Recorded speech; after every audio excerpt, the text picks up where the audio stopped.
Hey guys, welcome back to my channel. আজ বিকালে বেরিয়ে আমরা কি করলাম চলো সেগুলো সব তোমাদের সাথে শেয়ার করি।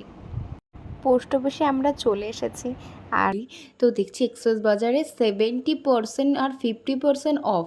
ঢুকতে তো হবেই, যে কি আছে দেখে আসি। ঢুকতে গিয়ে আমার ভাইয়ের দেখছি যে এই শেরওয়ানিটা পছন্দ হয়ে গেছে।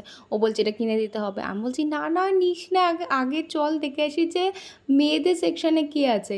তাড়াহুড়ো করে বা যাচ্ছি, কারণ ওর তো একটা জিনিস পছন্দ হয়ে গেছে, ও নেবে।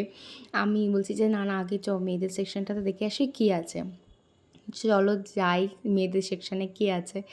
অনেক কালেকশান ছিল, বেশ ভালো ভালোই কালেকশান ছিল। তার মধ্যে থেকে আমার একটা সাদা যেই চুড়িদারটা আছে ওটা আমার পছন্দ হয়েছে, কিন্তু আমি সেটা নিইনি। আমি অন্য একটা চুড়িদার নিয়েছি, বেশ ভালো লাগছিলো। আমি এখানে আসলাম ফটো তোলার জন্য। দেখো আবির কেমন বদমাইশি করছে, আমাকে ফটো তুলতে দেবে না ও। আমি আমি মুখটা দেখবে আমার। আমি বলছি করিস না ওরকম। তারপরে একটা কুর্তি নিয়ে বেরিয়ে গেলাম। বেরিয়ে এবার যাবো চা করে। আর চা করে এখন এত ভিড় থাকে না, মানে ঢোকাই যায় না, আর স্পেসটা অনেক ছোট।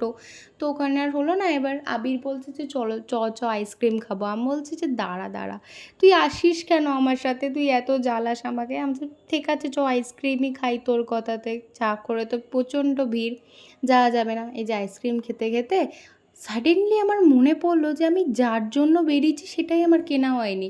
আমি কাচের চুড়ি কিনিনি। আমি এদিকে বাড়ি চলে যাচ্ছিলাম, তাড়াহুড়ো আবার সান্ডান মার্কেটে গিয়েই দেখছি শ্রাবণ মাস বলে প্রচুর সবুজ চুড়ি। তো এই দোকান থেকেই মায়ের জন্য কটা চুড়ি নিয়ে নিলাম। নিয়ে নেওয়ার পর এবার বেরিয়ে যাবো বাড়ি যাওয়ার উদ্দেশ্যে।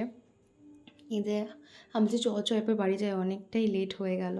টোটো ধরবো গিয়ে। এই যে আমি মায়ের জন্য চুড়ি নিয়ে নিয়েছি, চলো যাওয়া যাক।